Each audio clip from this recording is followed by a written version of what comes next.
अस्सलामुअलैकुम दोस्तों, आजकल धान की काश्त का मौसम है तो इसलिए ज़मीन को लेज़र करवा रहा हूँ ताकि जो है ना पानी का इस्तेमाल सही तरीके से हो सके और फसल ज़्यादा पैदावार दे।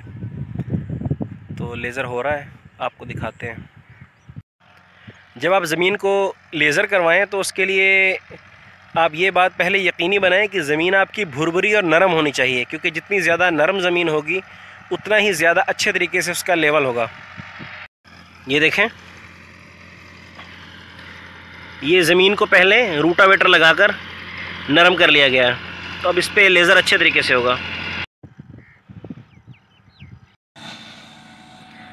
हमने ज़मीन को पहले 3 हल दिए हैं, 3 हल लगाकर इसके बाद हमने इसको रूटावेटर जो है ना वो एक दफ़ा रूटावेटर मारा है। अब ये लेज़र हो जाएगी। लेज़र होने के बाद 1 हल देकर इसको सुहागा दे देंगे बस, और ये इंशाल्लाह धान की काश्त के लिए तैयार हो जाएगी।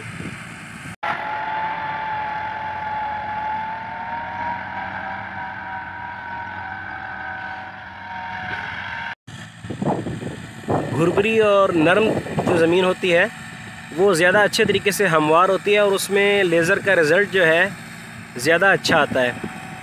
तो इसलिए कोशिश ये करें कि पहले ज़मीन को खूब भुरभुरा कर लें रूटावेटर चलाकर या डिस्क हैरो हल चलाकर, ताकि जो है ना लेज़र जब अपना काम करे तो वो ठीक तरीके से कर सकें।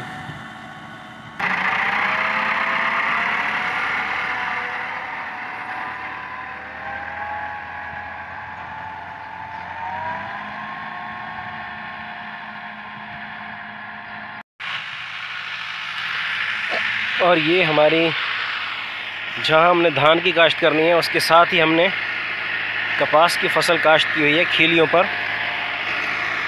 हमारे इलाके में कपास की काश्त जो है वो अक्सर खीलियों पर ही होती है, क्योंकि वत्तर ज़मीन के अंदर कपास की काश्त हमारे यहाँ कामयाब नहीं है। पहले वत्तर ज़मीन पर होती थी, लेकिन अब चूँकि वो कामयाब नहीं है तरीका, तो इस वजह से अब खीलियों पर ही काश्त की जाती है कपास। ये देखें,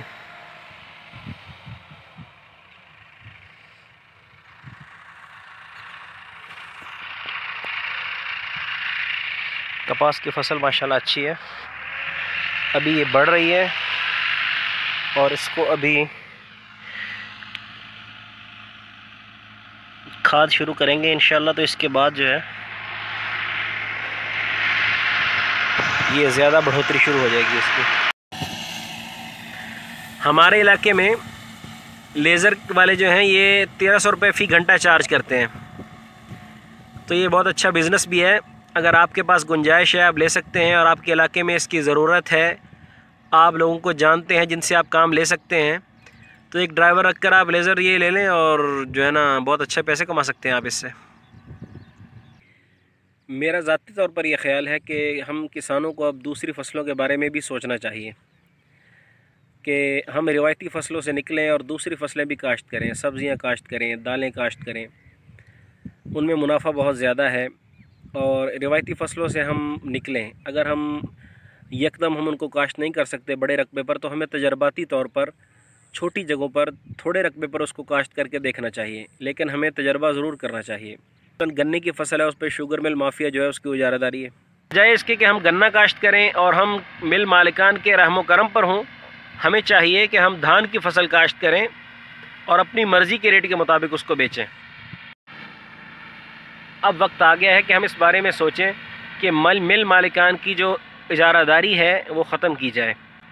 कभी किसान लाइन के अंदर खड़ा होता है, कभी उसको परमिट नहीं मिलते हैं, कभी उसकी फसल गन्ने की जो है वो खेत के अंदर पड़ी पड़ी सूखती रहती है और उसको परमिट दस्तयाब नहीं होते, और कभी उसको रेट कम मिलता है। बहुत सारी फसलें हैं जो हमें नकद इनकम दे सकती हैं, जिनको हम अपनी मर्ज़ी के मुताबिक बेच सकते हैं, हमें वो काश्त करनी चाहिए। हमारा ये मसला है कि हमारा किसान रिवायती फ़सलों के अलावा फ़सलें काश्त ही नहीं करना चाहता। ज़मीन आपकी, ख़र्चा आपका, 6 महीने तक फसल पालने की मेहनत आपकी।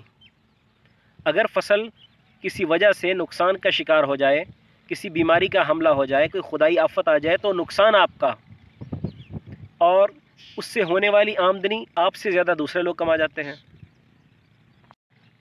मेरा ख्याल है कि हमें इस बारे में सोचना चाहिए। बिजली के बिल अगर कम और ज़्यादा हों तो असरअंदाज होते हैं आप पर। खाद के रेट अप और डाउन हों तो असरअंदाज होते हैं आप पर। तेल का रेट ऊपर नीचे हो जाए तो असरअंदाज होता है आप पर। हुकूमत की तरफ से टैक्स लगते हैं, कम या ज़्यादा हों तो असरअंदाज होते हैं आप पर। नहरी पानी कभी आता है कभी नहीं आता, जब नहीं आता तो असरअंदाज होता है आप पर। और उस मिडलमैन का क्या और हुकूमत का क्या, जो आपकी फ़सल को सस्ते दामों ले जाते हैं और महंगे दामों जाके बेचते हैं और मुनाफा कमाते हैं, और आप 6 महीने तक पूरा साल फ़सल को पालने के बाद उतना मुनाफा नहीं कमाते जितना वो 1 महीने के अंदर या 6 दिन के अंदर या 10 दिन के अंदर कमा लेते हैं। क्या आपने कभी इस बारे में सोचा? वो आपसे सस्ते दामों फ़सल ख़रीद लेते हैं और बाद में जब आपसे फ़सल आपके हाथों से चली जाती है तो उसका रेट बढ़ जाता है।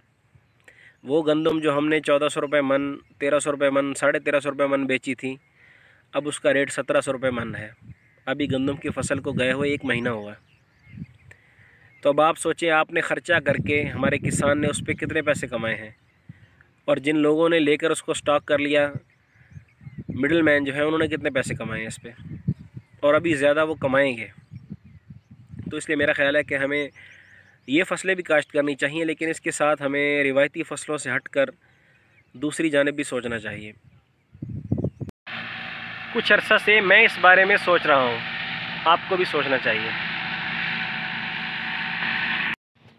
माशाअल्लाह ज़मीन हमवार हो गई है और इसका लेवल बिल्कुल बराबर हो गया है।